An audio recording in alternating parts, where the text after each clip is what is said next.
요한계시록에 그 당시 7교회에 주님께서 보내는 편지를 우리가 함께 말씀을 나누며 이제 오늘은 마지막 7번째 교회 라오디게 교회에 보내시는 말씀이 결국 그들에게만 주시는 말씀이 아니고 오늘날 우리 교회에 더 나아가서는 교회의 일원이 되는 나에게 주시는 하나님의 말씀이다.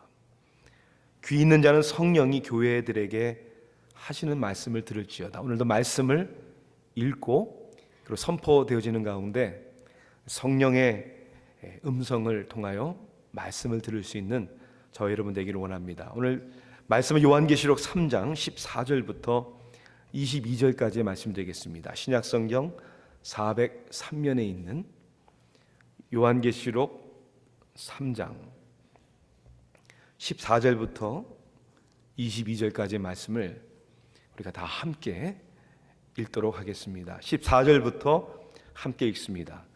라오디게아 교회의 사자에게 편지하라. 아멘이시여, 충성되고 참된 증인이시여, 하나님의 창조의 근본이신 이가 이르시되 내가 네 행위를 아노니 내가 차지도 아니하고 뜨겁지도 아니하도다. 네가 차든지 뜨겁든지 하기를 원하노라. 네가 이같이 미지근하여 뜨겁지도 아니하고 차지도 아니하니 내 입에서 너를 토하여 버리리라. 내가 말하기를 나는 부자라 부유하여 부족한 것이 없다 하나 내 곤고한 것과 가련한 것과 가난한 것과 눈먼 것과 벌거벗은 것을 알지 못하는도다. 내가 너를 권하노니 내게서 불러 연단한 금을 사서 부요하게 하고 흰옷을 사서 입어 벌거벗은 수치를 보이지 않게 하고 안약을 사서 눈에 발라 보게 하라. 물은 내가 사랑하는 자를 책망하여 징계하노니 그러므로 네가 열심을 내라 회개하라. 볼지어다 내가 문 밖에 서서 두드리노니 누구든지 내 음성을 듣고 문을 열면 내가 그에게로 들어가 그와 더불어 먹고 그는 나와 더불어 먹으리라. 이기는 그에게는 내가 내 보좌에 함께 앉게 하여 주기를 내가 이기고 아버지 보좌에 함께 앉은 것과 같이 하리라. 귀 있는 자는 성령이 교회들에게 하시는 말씀을 들을지어다. 아멘. 걸리버 여행기의 저자로 잘 알려진 조나단 스위프트라는 분이 있죠. 한 번은 한 여인이 이 조나단 스위프트와 함께 대화하는 가운데 자신의 마음에 있는 갈등을 이렇게 고백을 합니다. 선생님, 저는 매일 거울 앞에 설 때마다 제 자신이 남보다 더 뛰어나게 미모가 있다고 생각을 늘 하곤 하는데 이것이 저에게 죄가 되는지요? 조나단 스위프트는 아니에요. 걱정하지 마세요. 천만에요. 하나도 죄가 되질 않습니다. 그냥 착각에 불과한 것입니다. 그렇게 얘기를 했대요. 여러분, 하나님이 가장 미워하시는 죄 중에 하나가 뭡니까? 교만의 죄잖아요. 그런데 이 교만의 죄는 잘못 알고 있는 무지와 착각에서 오는 죄입니다. 교만할 것도 없는데 교만한 착각. 아마 그것은 라오디게아 교회에 주님이 지적하는 핵심적인 말씀이 아니었는가 생각을 해봅니다. 예수님께서 7교회에 보내는 편지 가운데 우리가 읽은 본문이 마지막 편지입니다. 7번째 편지입니다. 마지막 편지인데 좀 은혜스럽고 좀 긍정적이었으면 얼마나 좋을까. 그런데 7편지 가운데 유일하게 라오디게아 교회에 편지하는 내용 가운데는 칭찬의 말씀이 하나도 없습니다.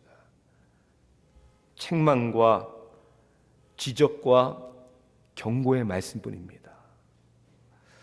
어떻게 보면 우리가 쭉 함께 말씀을 나눈 그 당시에 7교회들 가운데 이 라오디게아 교회를 보내는 편지 가운데 우리는 21세기의 교회들이, 아니 특별히 누구보다도 풍족한 가운데 착각과 교만과 게으름 가운데 살아가는 우리 교회와 나의 모습과 가장 가깝다. 저는 그렇게 생각합니다. 17절에 보니까 이렇게 예수님은 말씀하시죠. 네가 말하기를, 이렇게 라오디게아 교회 사람들은 생각을 한 겁니다.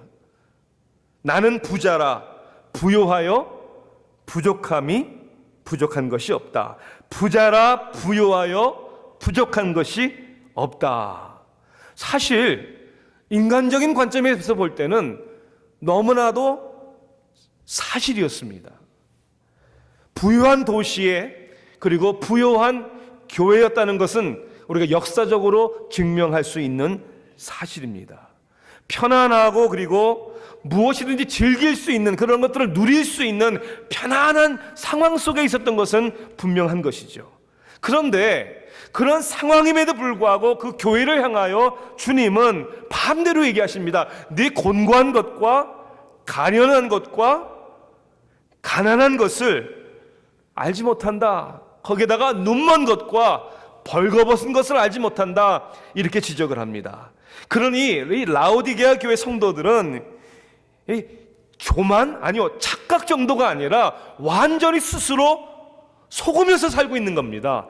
자기들은 이렇게 생각을 하는데 주님은 아니다, 반대다, 이렇게 얘기하는 거예요. 오늘 우리들에게 주님이 그렇게 말씀하시는 것은 아닌지를 여러분, 우리는 한번 성령께서 주시는 음성을 통해서 깨달아야 하는 것이죠. 우리는 혹 속아 살고 있는 것은 아닙니까?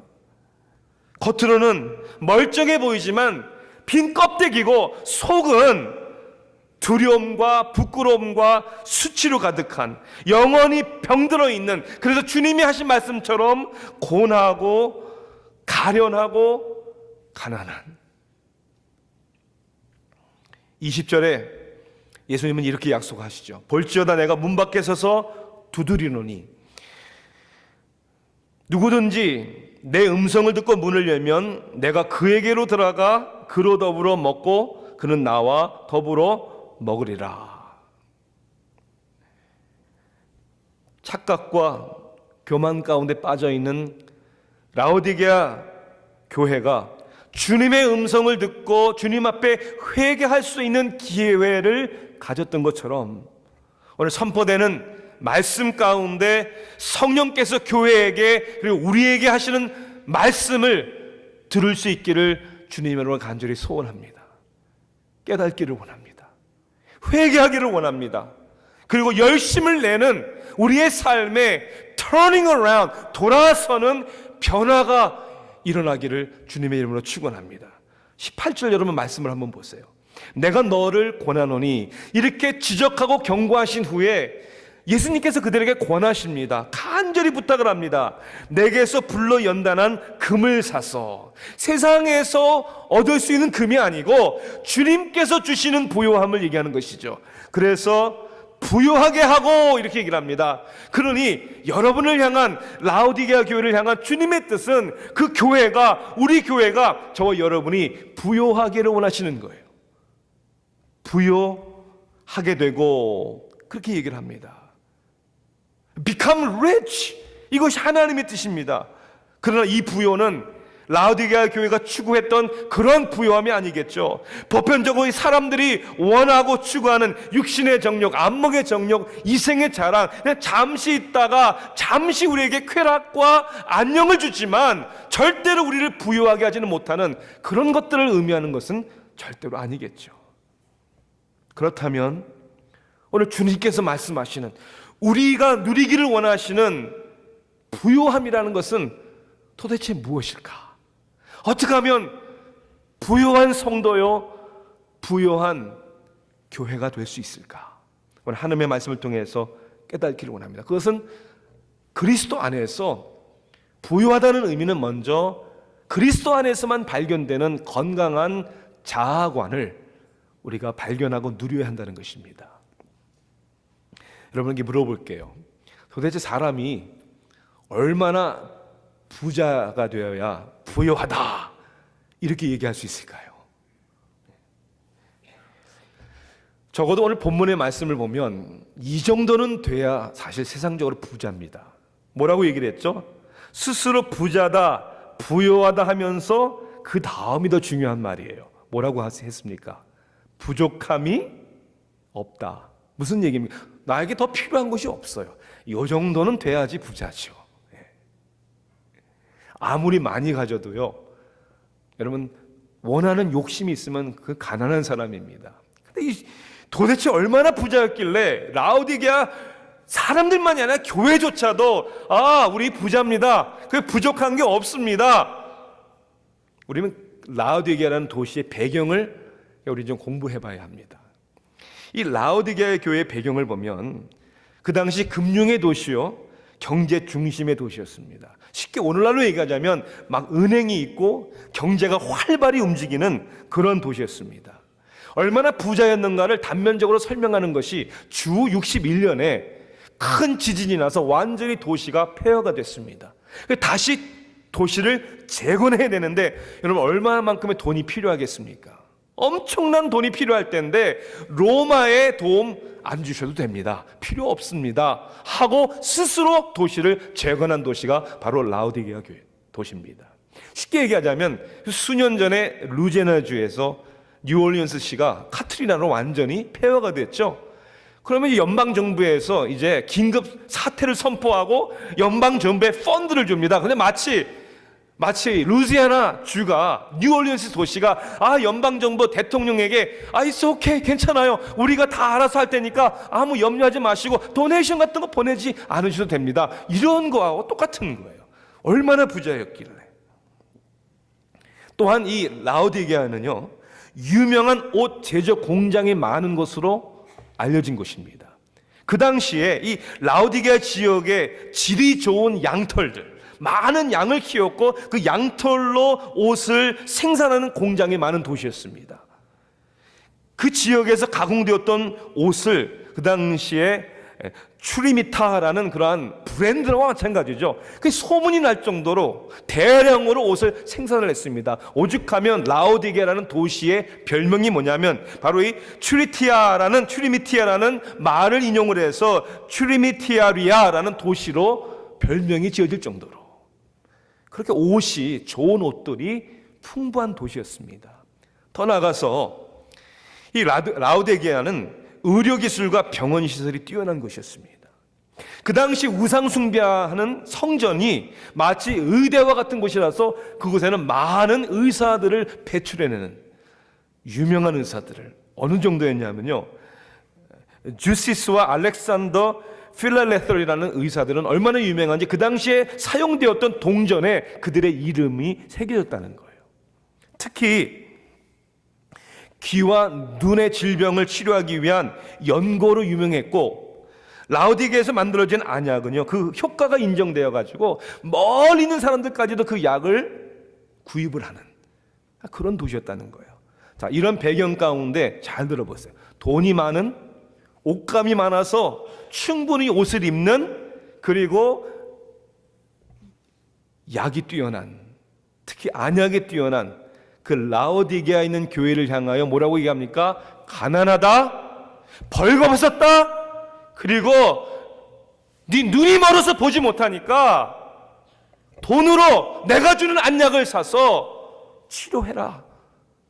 이 편지를 받는 사람들은 무슨 말인지를 이해를 하고 있는 거죠. 부유하지만 잘 나가는 것 같지만 아니라는 거예요. 우리 창세기 3장을 보면 이 에덴 동산의 사건을 보면서 하나님이 먹지 말라고 한 동산 중앙에 있는 선악과를 알게 하는 나무의 열매를 먹어버리고 죄를 범합니다. 그리고 하나님이 찾으시죠. 네가 어디에 있느냐? 내가 동산에서 하나님의 소리를 듣고 내가 벗었으므로 두려워하여 어떻게 했다고 그랬습니까?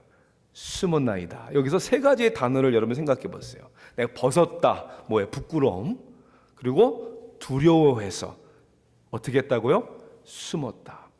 이것이 타락한 인간의 모습이고, 타락한 인간은 그래서 끊임없이 자신의 벗은 수치와 두려움을 덮어버리려고 무난히 또 노력하고 있다는 거예요.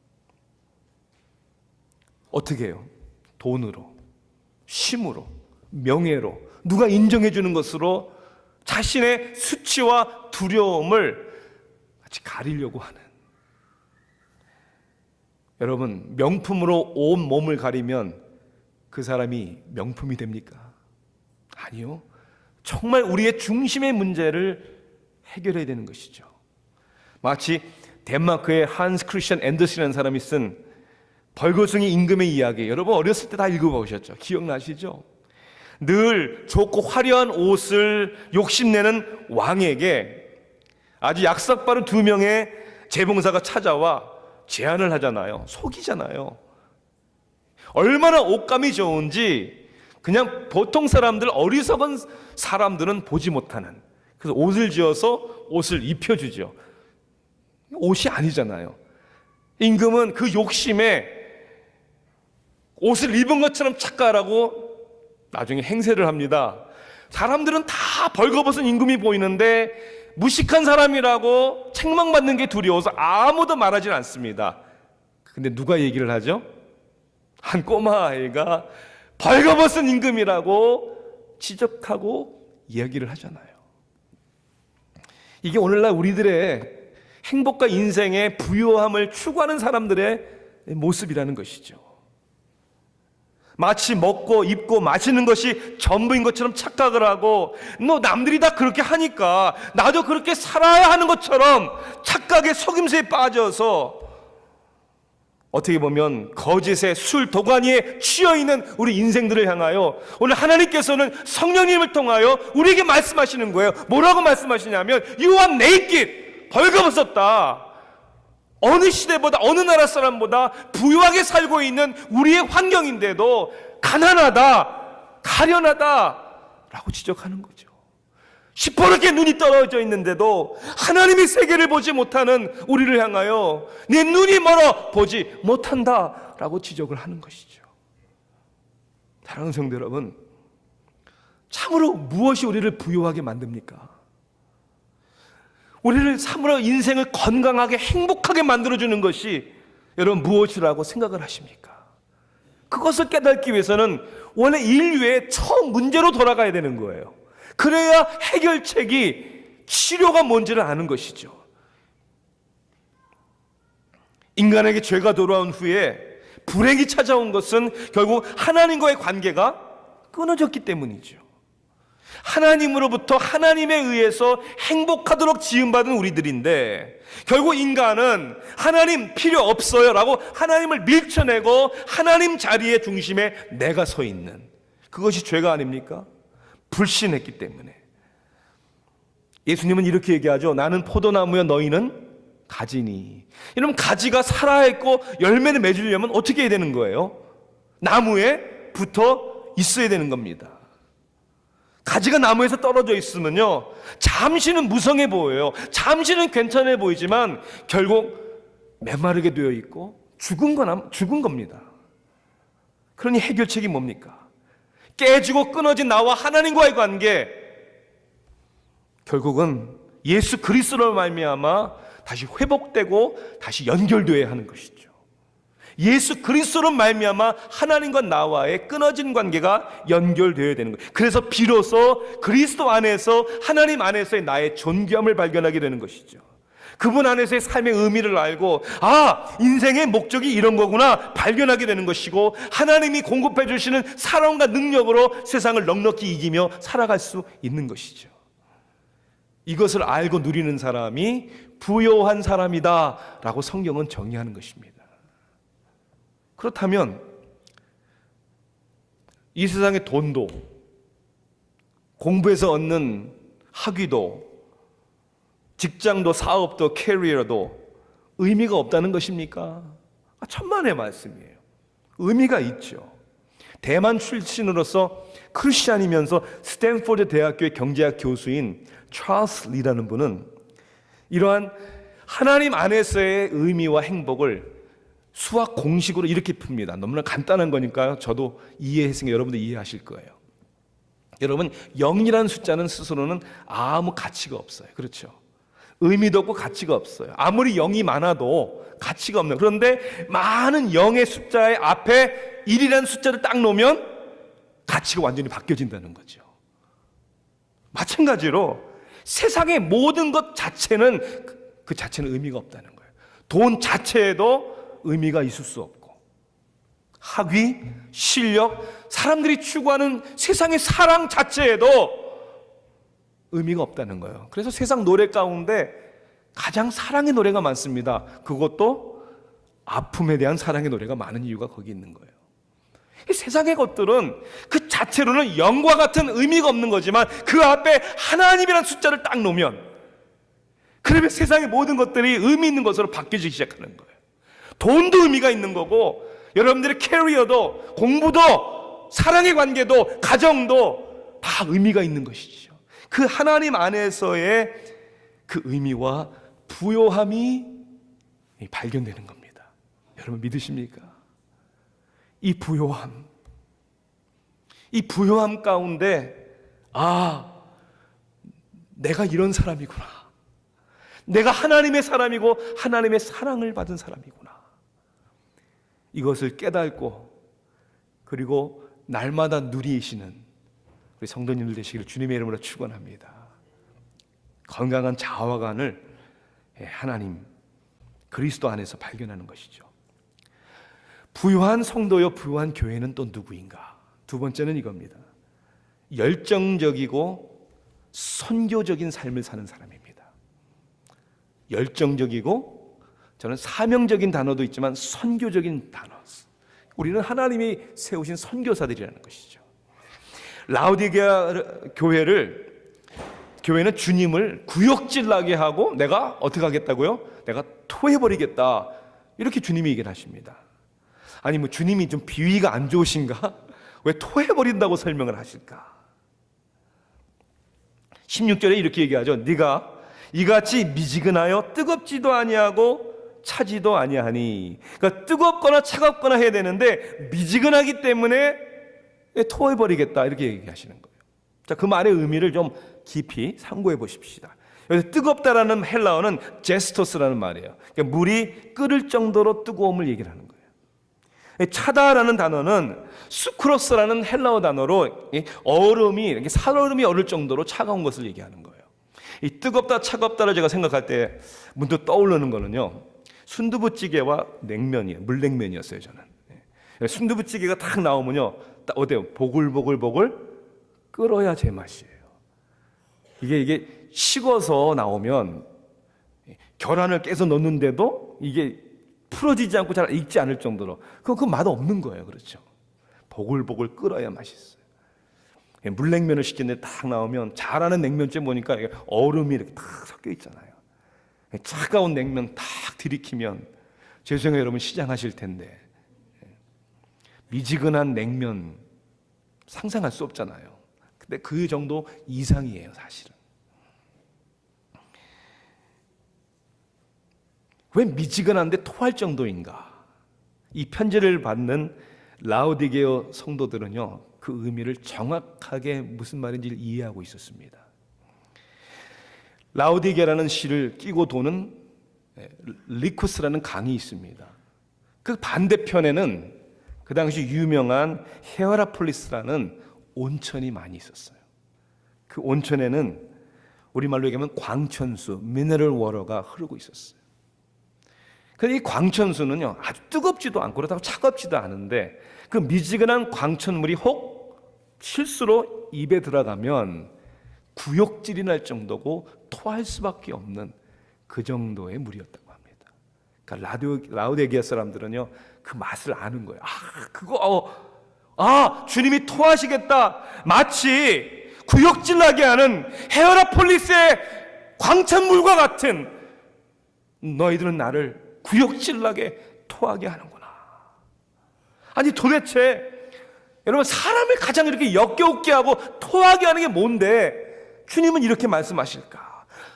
주님은 이렇게 얘기하는 것이죠. 사람들 가운데 보면 이것도 저것도 아닌 사람들, 여기 붙었다가 저기 붙었다는 사람들 더 얄밉잖아요. 난 저런 사람들 그냥 꼴불견이야. 여러분, 신앙생활에 있어서 하나님을 믿는다고 하는데 아예 믿지 않는 사람들보다도 더 못한, 하나님을 믿는다고 하면서도 하나님에 대한 열정이 없는, 그래서 19절에 그들에게 회개를 요구하시면서 주님이 그들에게 뭘 명령하셨습니까? 열심을 내어라, 진실해라, 왔다 갔다 하지 말고 중간에 서지 말고 이것도 저것도 아닌, 그거는 예수 그리스도에 대한 하나님에 대한 인격 모독이었기 때문에 그래요. 차라리 몰라서 안 믿는 사람이라면 괜찮겠죠. 알 만큼 알면서 믿는다고 하면서 그 삶에는, 그 가치관에는 하나님을 믿는 백성들과 전혀 상관없는, 예수님이 토해버리시겠다. 왜 사람들은 세상을 살아가는 가운데 또한 신앙적으로 열정을 잃어버릴까? 왜 열정이 식습니까? 여러 가지 이유가 있겠지만은 가장 큰 이유 중에 하나는 우리가 하나님을 믿는 신앙인이라고 할지라도 필요 중심으로 살아가기 때문이에요. 필요 중심. 그러니까 필요 중심의 삶은 자신의 필요가 채워질 때까지는 열심히 합니다. 마치 연애를 하는 가운데 남자가 연애할 때는 잘하잖아요. 왜? 자기가 목적하는 게 있으니까. 일단 이게 내 여자 만들고 결혼하면 왜 사람이 변합니까? 너무나도 얇은, 성숙하지 못한 사랑의 관계이기 때문이에요. 대부분의 사람들은 그런 것 같아요. 하나님을 사랑합니다라고 얘기하지만 사실 하나님을 사랑하는 게 아니라 하나님으로부터 내게 얻어지는 것들을 사랑합니다. 그런 거 아니에요? 하나님이 아니라 하나님의 은혜, 하나님이 아니라 하나님의 축복, 하나님이 아니라 하나님이 일을 하는 가운데 내게 돌아오는 상급, 사람들이 나를 알아주고 인정해주는 것. 그런데 더 이상 인정해주지 않냐고 알아주지 않냐면, 더 이상 축복이 돌아오지 않냐면, 더 이상 내 마음에 만족이 없으면 쉽게 식어버리는, 이게 필요중심적인 사람들이에요.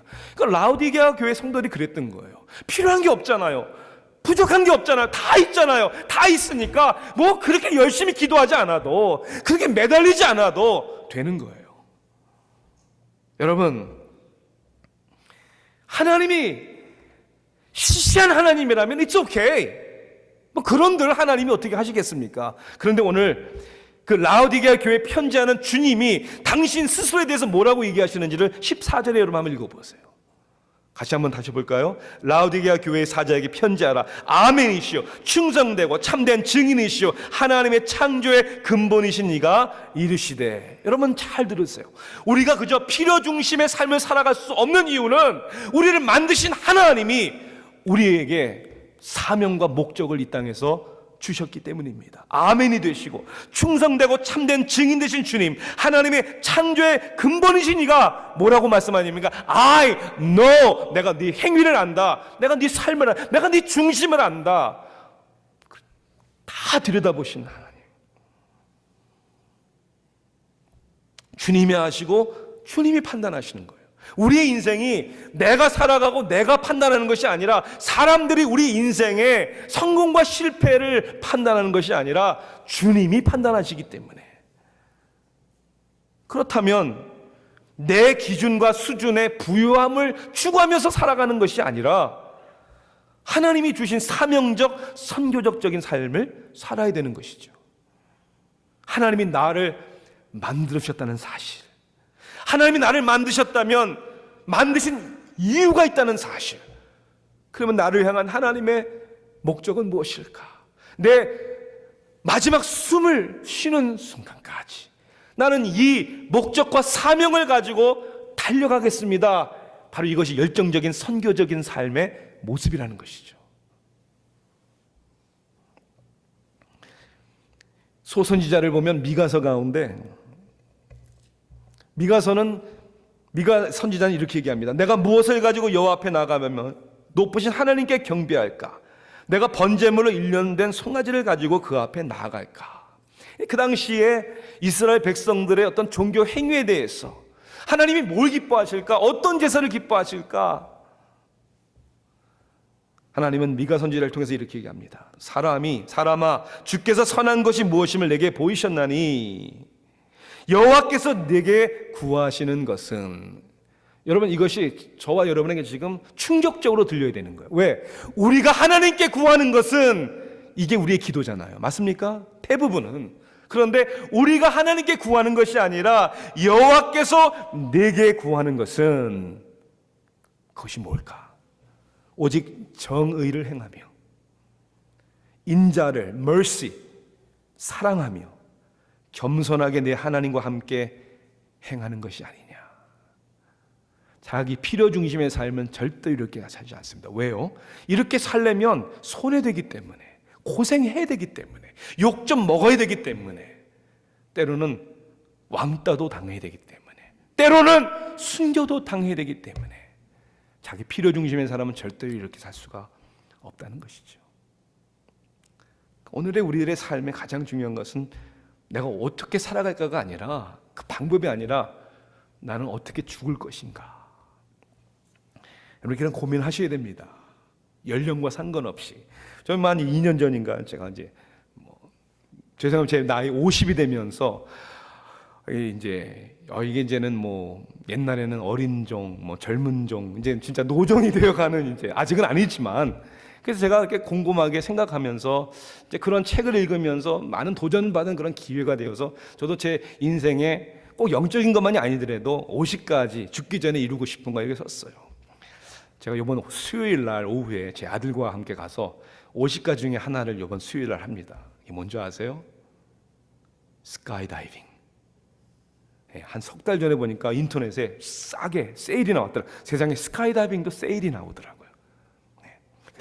우리 수요일 날 가서 할 거예요. 제발 낙하산이 잘 펴지기를 기도해 주시기를 바랍니다. 무슨 생각을 하냐면요, 어차피 한 번 살다 가는 인생, 우리 인생의 취미생활만을 얘기하는 것이 아니라 나는 인생을 어떻게 하나님 앞에 마감할 것인가. 여러분에게 부탁드리고 싶어요. 한번 고민해 보시고요, 여러분 인생의 목적 선언문을 한번 써보세요. 내가 이 세상을 마치기 전에 꼭 하고 싶은 일이 뭘까? 기도하시면서 아마 그러한 목적 선언문을 한번 써보세요. 제가 어떤 무명인의 목적 선언문을 제가 한번 읽은 적이 있어요. 아주 말을 간단하게 이렇게 썼다. 첫째는 단어는 care. care라는 게 뭐예요? 보살핀다, 상관한다 그러잖아요. care about the world. 세상에 대해서 좀 관심을 갖자. care about life. 인생에 대해서. care about people. care about myself. 두 번째 단어는 love라는 단어를 썼더라고요. love myself, my family, my world, knowledge, learning, 배우는 거, 인생에 대해서, 가족을 사랑하고 세상을 사랑하고 나를 사랑하자. 세 번째 단어는 좀 의아해요. fight, 싸우자. fight for my belief, 내가 믿는 신념에 대해 싸우자. for my passion, 나의 열정을, 그렇잖아요, 나의 열정을 빼앗아가려고 하는 것들을 대적해서 싸워야죠. fight to accomplish, 이루기 위하여, to do good, 선을 행하기 위하여 내가 싸우자. to be true to myself, 진실된 사람이 되기 위해서 싸우자. against apathy, 무관심과 싸우자. 네, 라우디게아 교회는 무관심한 교회였어요. 열정이 없는, 사명이 없는 교회였죠. 이 영어 표현이라서 그런지 모르지만 마지막 단어는요, rock이란 돌이라는 단어도 있지만 흔들다는 표현도 있습니다. 그 rocking chair라는 말 아시죠? rocking chair, 흔들 의자. 마지막에 이렇게 해서 rock the boat, don't let the boat rock me. 배를 내가 흔드는 사람이 될 망정 배가 나를 흔들지 못하게 하자. 그런 거 아니에요? 세상을 흔들 수 있는 사람, 세상이 나를 흔들게 하지 말자. 정말 너무나 멋있어요. Be a rock. 그러한 반석이 되자. And be remembered. 기억에 남자. 멋있는 것 같아요. 뭐 이렇게 대단하지 않을지라도 내 가정에 대해서, 자녀들에 대해서, 내가 섬기는 교회에 대해서, 내 인생에 대해서 내가 어떻게 살 것이냐가 아니라 내가 무엇을 위해 살다가 어떻게 인생을 마칠 것인가. 열정이 식지 않는 그런 선교적 삶을 사는 사람들이 부유한 사람입니다. 마지막으로는 친밀한 하나님과의 관계입니다. 라오디게아 교회의 문제는요, 그리고 주님께 받은 책망의 가장 본질적인 원인은 하나님과의 관계에 있었습니다. 사실은 이 세상의 모든 문제는 관계의 문제예요. 나와 자신과의 문제, 또한 다른 사람들과의 관계의 문제, 더 나아가서는 하나님과의 관계의 문제. 하나님과의 관계의 문제가 삐그덕거리면 내 자신에 대한 관계의 문제가 삐그덕거리게 되고 있고, 그리고 사람들과의 관계가 어그러지게 되어 있는 것이죠. 하나님께서는 그래서 우리를 사랑하시기 때문에 있는 모습 그대로 받아주시고 구원하시지만, 하나님의 자녀가 된 우리들을 어그러지고 모간하고 못난 모습 그대로 내버려 두지 아니하시고 우리를 성화시키시는, 그리고 그 성화의 과정 속에서 우리를 책망하시기도 연단하시기도 하시는 하나님이시라는 것입니다. 오늘 성경을 읽는 가운데 보니까 그런 단어가 많이 나오죠. 책망, 징계, 연단. 그것은 하나님의 사랑의 방법입니다. 사랑하기 때문에 책망하고, 사랑하기 때문에 징계하시고, 사랑하기 때문에 우리를 연단의 과정을 지나가게 하시는.